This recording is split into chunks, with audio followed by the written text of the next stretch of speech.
I taste blood.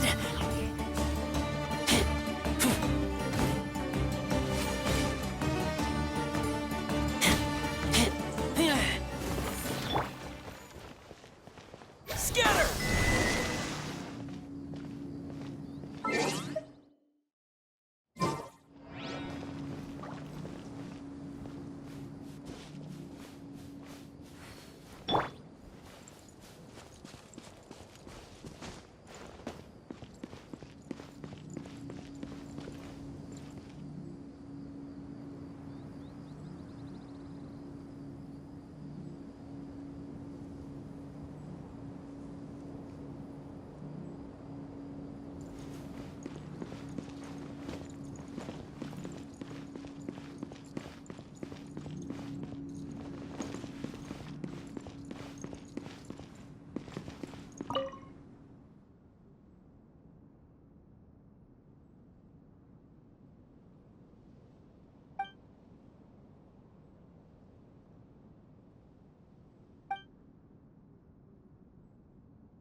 Look!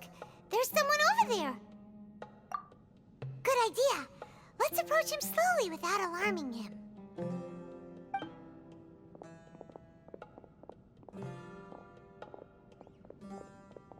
Wait.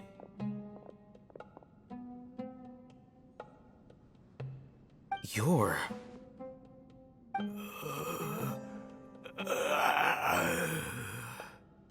He can't speak, and his eyes are unfocused. But he looks too young to be anyone's grandfather. Also, why is he the only one here? Didn't expect to see him here. You know him? He's Razak, a senior of mine at the academia. He's a scholar too? Is he the kind that holes up in a forest and mumbles stuff about training? No.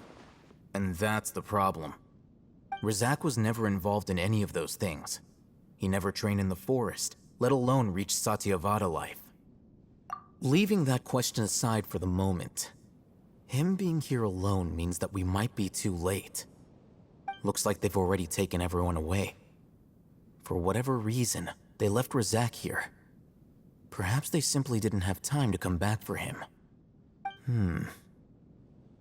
There are drag marks on the ground. They're clearer by the doorway. Someone was forcefully drawing a cart that was loaded with something heavy. Loaded with people? That is one possibility. It looks like they were in a hurry, as if they were afraid of being caught. In their haste, they failed to notice Razak hiding in a corner.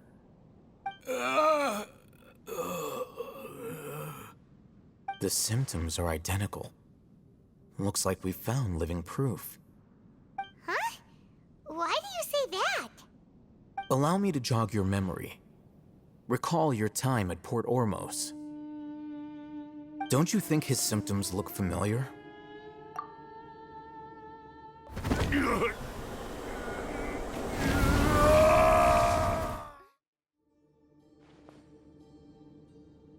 Oh, now that you mention it, they're acting the same way. Correct.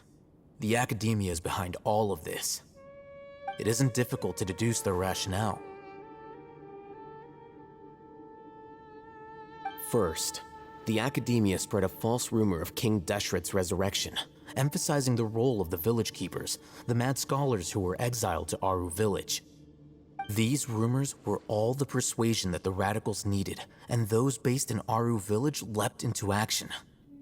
Unbeknownst to them, of course, through rounding up the scholars, they were actually helping the academia. As well as being able to exploit the radicals for their own ends, this scheme has one further advantage to the academia. All the risks and responsibilities are offloaded onto King Deshret's followers. Life for the desert dwellers has been brutal ever since King Deshret's death all those years ago. Beneath the surface, feelings of desperation are widespread. Many would give everything they have for the prospect of something better. Anyone looking to exploit that for their own ends simply needs to make a few empty promises. Even if complications arise, people will see that those involved are all followers of King Deshret and look for no further explanation than differences of belief. A deep-seated mistrust of the desert and everyone in it by the rest of Sumeru will make sure of that. The notion of an academia plot wouldn't even cross their minds.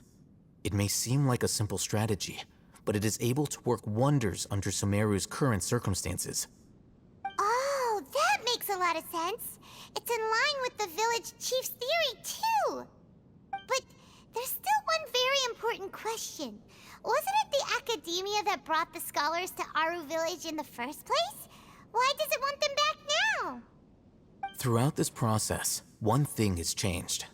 The scholars' identity. First, they were scholars. Then, they became lunatics. After that, they were exiles. And finally, they become missing persons.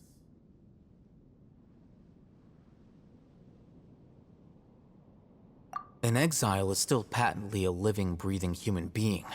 But when someone becomes a missing person, that is brought into question. If you can't find someone, you have no way of knowing what exactly happened to them. That makes missing people an ideal resource. Resource? For what exactly? One possibility is that the information in their brains could be extracted into knowledge capsules. Extracted?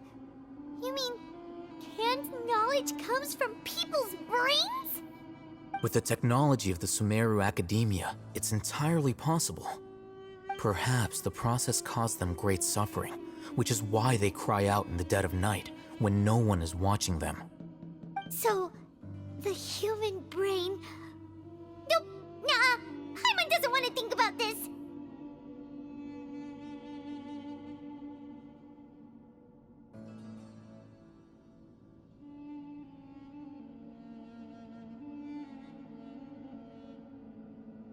I'm the Academia scribe, after all. I'm familiar with their projects.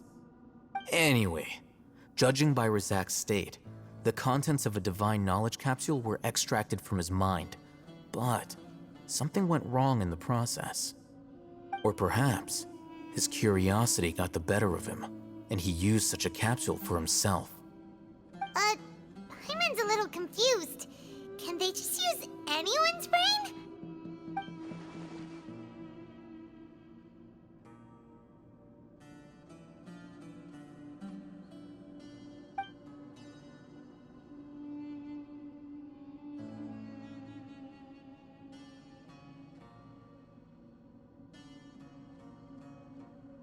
The look on your face tells me you've realized the answer.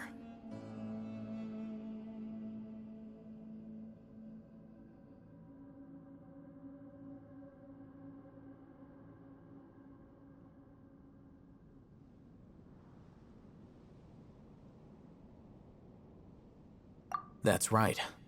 To some scholars, gaining knowledge about the gods is their entire life's pursuit. Extracting canned knowledge is just one of the extreme measures they turn to. However, I can't help but wonder, what do they seek to gain from divine knowledge? The academia is going out of their way to look for forbidden knowledge, but what is their ultimate goal? I've spent quite some time trying to analyze the contents of the divine knowledge capsule, but to no avail. It seems like my way of thinking is too different from theirs. You mean you're not even slightly interested in getting your hands on this forbidden stuff? All scholars seek to expand the horizons of knowledge, but I'm not particularly interested in gods, so I don't share their degree of zealotry. Extracting information from people as if they were lifeless objects? If this is the direction of academic progress, then the academia may as well shut its doors. Sounds like you're really against all this. Of course. The academia's actions run contrary to their rules. Whether it be academics or knowledge, everything has its boundaries. If those lines are crossed, the rules and order that govern everything in the world will be destroyed. This matter needs to be corrected, just like fixing a typo in a book. Wait, didn't you step in to help because you felt sympathy for those poor people? Not to be callous, but no. My criteria are a little more restrictive than that. There is no shortage of suffering in Sumeru, and the same can be said for the rest of Teyvat as well. What do you plan to do about that? Save every last person? Probably not. Paimon's not sure.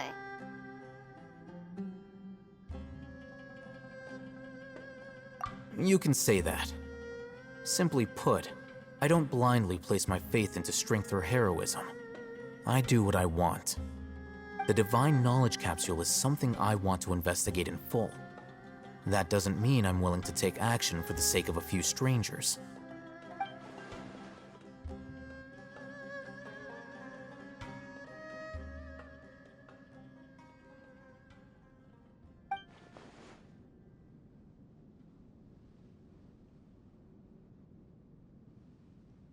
Paimon's been wanting to say this for a while.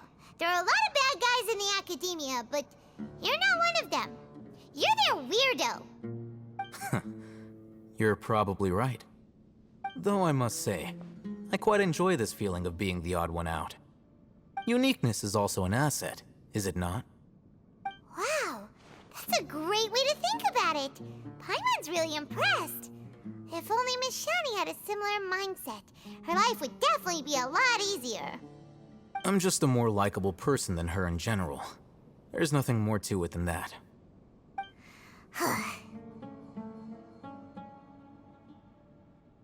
He won't last long if we leave him here.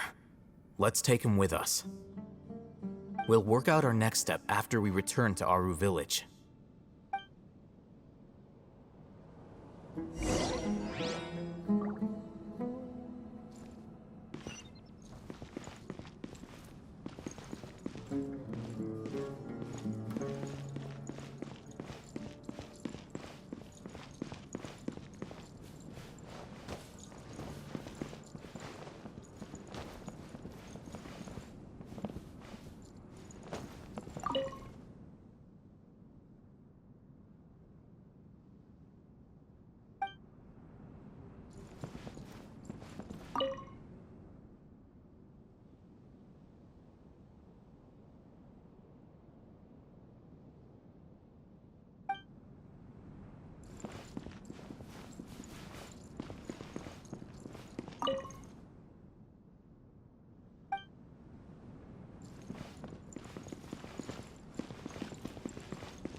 We're back!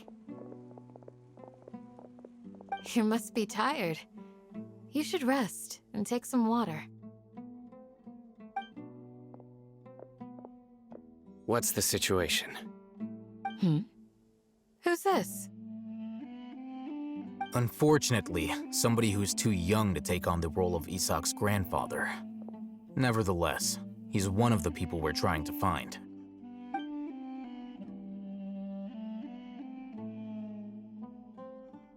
So, at one point in time, the abandoned Elazar Hospital served as the academia's site for extracting divine cant knowledge. Yep, pretty much!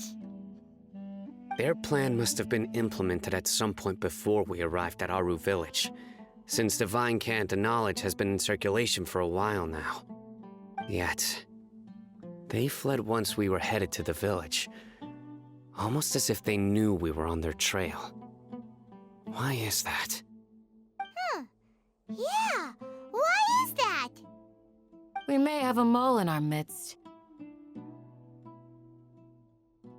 One of us could be secretly revealing our whereabouts to the academia.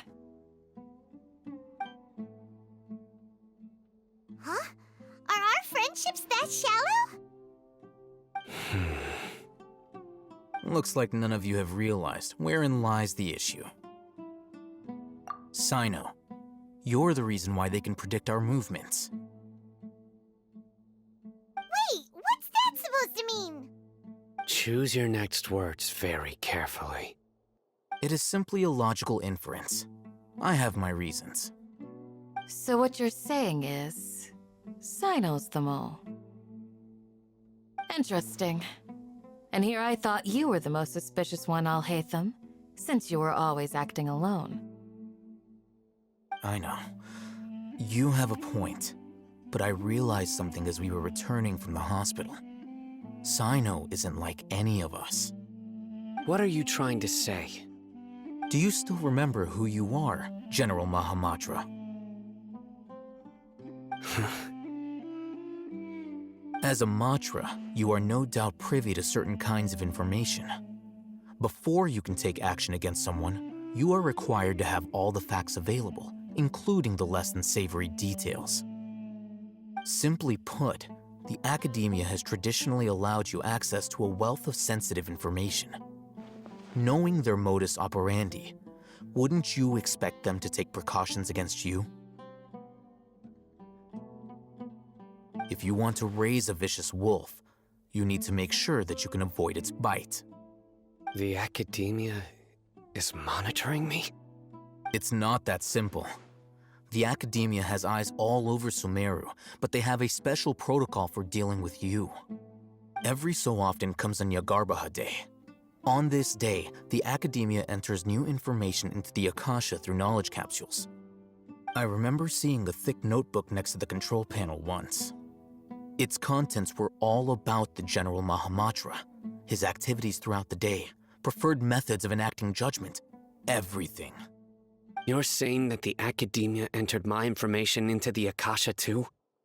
But what's the point in doing that? My actions aren't important enough to be added into the Akasha. The Akasha is capable of computation.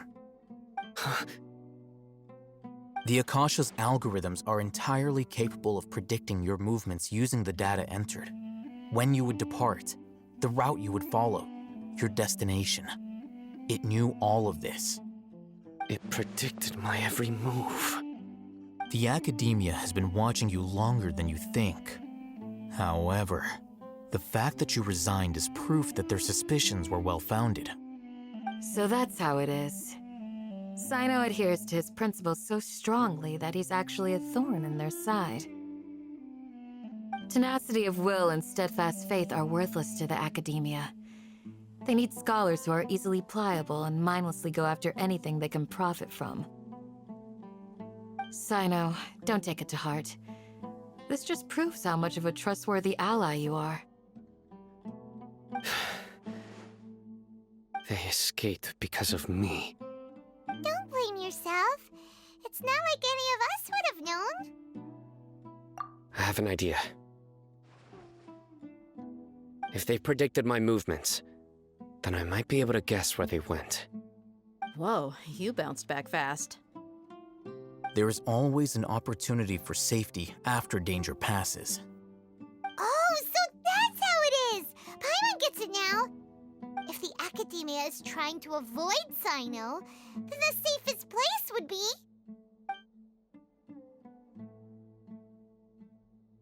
Yep, that's right!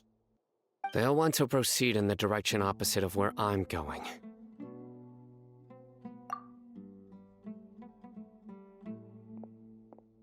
I must go. There's also something I want to investigate. Let's go, guys! After him! Please, wait! I want to go too! You want to go too? If so, you have to promise you'll stay safe. I want to find Grandpa. I promise I'll be careful and not cause any trouble. Everyone, I leave him in your hands. Yay! Let's go! Remember to pack some food with you! Paimon feels like we're missing someone, though.